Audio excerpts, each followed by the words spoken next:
Hey, Lo-Ryders, y'all get in here. Let me tell y'all what my feeble mind did, okay? So y'all know I started my little series about Carlos King, right?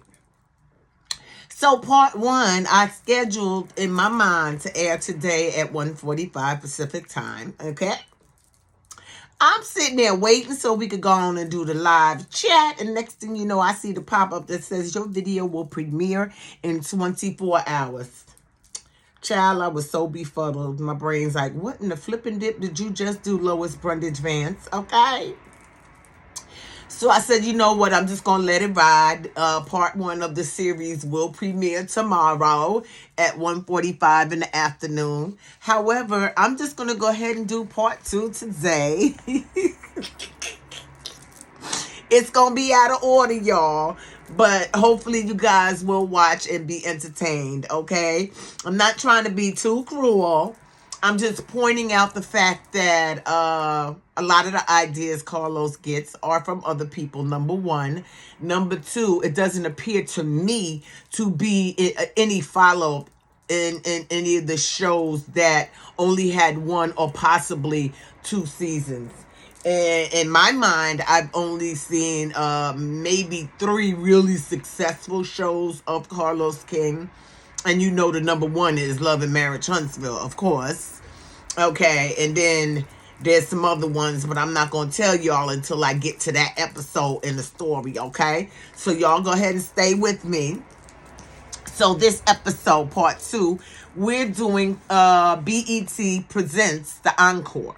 Okay, so this was a show that was done by Kingdom Reign Entertainment, and the creator was Carlos King and Brandon Fuentes. Now, I haven't heard anything about Brandon Fuentes. He hasn't come out and said anything about Carlos King or any of that. But I'm just wondering what happened to Brandon Fuentes. That's just me being nosy. I just bit my lip, y'all. Please forgive me.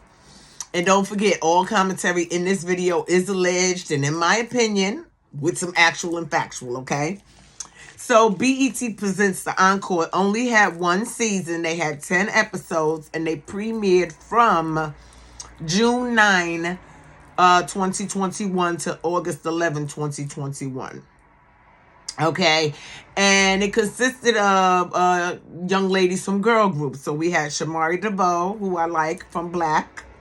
We had Irish and LaMisha Grinstead from 702. Then we had Nivea, who stands on her own. Then we had the Charisma twins, Felisha and Fallon King. And then we had Aubrey O'Day from Danity Kane. Pamela Long from Total, and Kiely Williams from 3LW and the Cheetah Girls. It also lists on there and Alyssa Williams. And I went and did some not YouTubery, but Google and Wikipedia digging. The websites contradict themselves, the Google searches, because I asked if Alyssa Edwards, the drag performer, performed on it, and it said no. But then when I asked what did she perform on, and in a totally different search, it said that she was on BET Presents the Encore. So go figure. I don't know who's telling the truth, who's telling the story. But again, all commentary is alleged, in my opinion, with some actual and factual.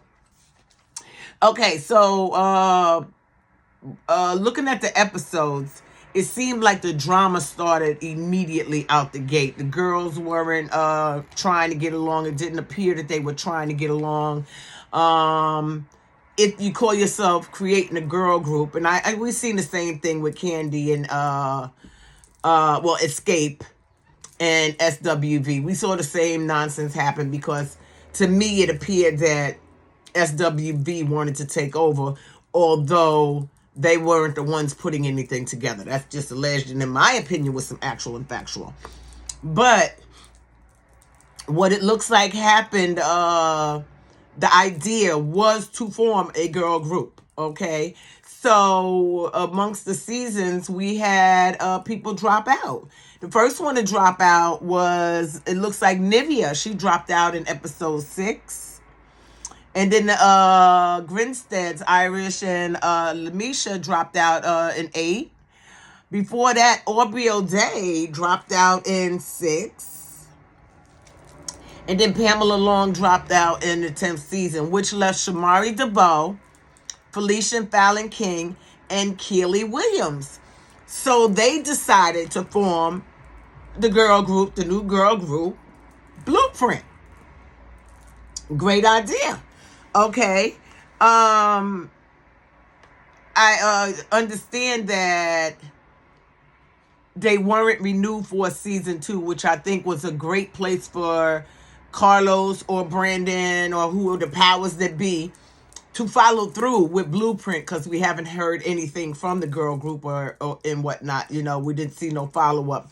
But while doing some digging, I do see that the idea for BET Presents the Encore comes from an unaired show. And the unaired show in 2015 was called Last Chance Girl Group. So this was not Carlos's idea, BET Presents the Encore. What it was someone else's idea, and then he just piggybacked off of it, changed the name, and did his own show. But then there seems to be no follow-through. And my thing with the follow-through is basically where I'm going with the series and these episodes of these shows is that he'll have a show or two do good, and then he'll have a show not do so good, but there's no follow-up. Are you trying to be successful? Are you trying to help these young ladies or young men be successful? Or do you just want to say that you're the king of reality TV? Because I did some research on that as well. You know, you're not the king of reality TV. I've already debunked that. You know, Candy Camera had been out. Some other stuff had been out before you. You are not the king of reality TV, because you would have to have had your programming on the air for some years before you can say that you're the king of reality. You're not even the king of Love and Marriage Huntsville. That was all Melody Cherie's idea. Shout out to Melody. Woo woo. Okay, that was all Melody Cherie's idea. That was not your idea, but I'm just doing this series because there's a lot of things that we could talk about, but all I hear Carlos saying, is patting himself on the back. It's, I'm the king of reality. I created this. I created that. I created this. Okay, so you might have had a hand in some of the creation, but my take on it is that some of the creations are other people's ideas, and you don't like to give credit to those people for their ideas. You want to take full control of it. And when it's successful, of course, it's all yours.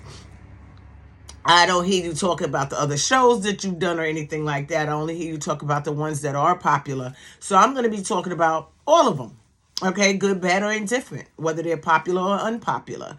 So like I said, this is part 2 in the series. I'm not going to be dragging it out for an hour or 2 hours or anything like that, because I feel that you can say what you need to say in a short amount of time. I want to keep my audience engaged. Hey, y'all. Y'all still watching? Okay, thank you. I just want to keep y'all engaged and encourage some of you guys, my fellow content creators, if you are talking about these things, to sometimes do a little bit more research like some of us do. You know, and when I say research, that doesn't mean doxing people or anything like that. That's not what I mean. I mean, just do some research, ask some questions, so forth and so on. You know, I do like watching content creators that legitimately get the information and make it fun. So that's what I'm looking for. I'm looking for people to piggyback off each other and gas each other up and pump each other up and support one another in the journey to bring good content and make it funny, exciting, and get our people to tune in.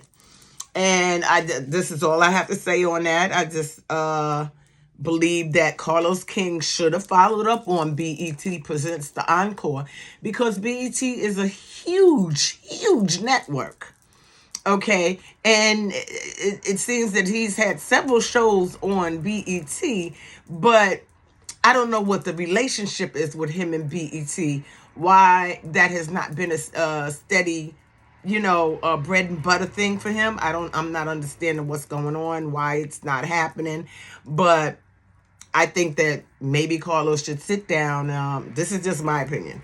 He should sit down, regroup, and rethink the way that he does things and how he says things in regards to how great and how famous and so forth and so on he is. Because I've done some research, and like I said, it seems that the only people that really dig him are the people that think like him.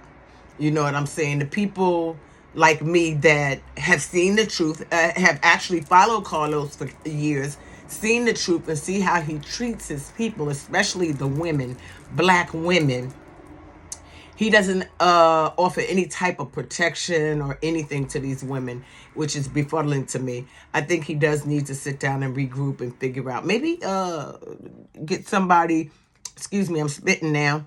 Get a mentor to help you and guide you in how you should relate with black women. And I don't mean black women like heavenly who think like you think and put other people down. I mean people, a mentor that's going to guide you into being genuine and truthful with everybody, especially black women. That's it. That's all. Lo-Ryders, please get down in these comments and let me know what you think about this video. I know it's different than what you're used to seeing, but I am, for lack of a better term, looking for content. And I'm also trying to make my own content. So I'm asking that you guys bear with me. You know, some of you guys are my ride or dies, and I do appreciate that. Continue to watch. It's going to get better. And like I said, as soon as I get my equipment, because I ordered the wrong wire for my microphone setup, it's going to get better. You know, I kind of like doing this stuff. It's just that sometimes people don't want to hear what you have to say. And that's it. That's all.